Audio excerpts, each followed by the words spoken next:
আসসালামু আলাইকুম, সবাইকে কেমন আছেন আপনারা সবাই? আশা করি সবাই অনেক ভালো আছেন। আজকে আমরা তৈরি করব একটা সকালের নাস্তা, একটা চমৎকার সকালের ব্রেকফাস্ট অথবা টিফিন হতে পারে। তো আমরা প্রথমে একটা রুটি বানিয়ে নেব আটা দিয়ে, ভালোভাবে বানিয়ে তারপর আমরা পেঁয়াজ এবং কাঁচামরিচ কেটে কুচি করে নেব ভালোভাবে একটু ডলে, তার মধ্যে দুটো ডিম ভেঙে দিয়ে তারপর আমরা রুটিটা তেলের মধ্যে ছেড়ে দেব এবং সেই রুটির উপর ডিমটা দিয়ে দেব এবং দিয়ে পুরো রুটিটার মধ্যে মাখিয়ে নেব ভালোভাবে। তারপর আমরা কিছুক্ষণ চুলায় দিয়ে হালকা আঁচে ভেজে নেব। ভেজে নেওয়ার পর আমরা এটাকে উল্টে দেব, যেভাবে আমরা রুটি দিই সেইভাবে ভালো করে দিয়ে আমাদের একটা কিন্তু অনেক সুন্দর নাস্তা তৈরি হয়ে গেছে।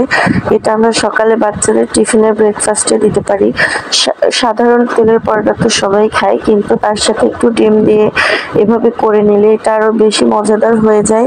তো আপনারাও বাসায় এইভাবে ট্রাই করতে পারেন। আমার কাছে তো খুবই ভালো লাগে এবং আমরা সকালবেলা খেয়েছি, সবার কাছেই ভালো লেগেছে, আপনাদের কাছেও ভালো লাগবে। তবে এটা ডিম পরোটা না, কারণ ডিম পরোটাতে অনেক বেশি পরিমাণে ডিম দিতে হয়, না হলে ভালো লাগে না। তবে এটা হচ্ছে পরোটার মধ্যে হালকা করে ডিম দিয়ে আর কি পরোটাটা ভাজি করা হয়েছে। আর সকালের একটা মজাদার ব্রেকফাস্ট, আপনি চাইলে বাচ্চাদের টিফিনেও এটা দিয়ে দিতে পারেন, তাদের কাছেও ভালো লাগবে। অবশ্যই ঘরের খাবার খান, সুস্থ থাকুন। আল্লাহ হাফেজ।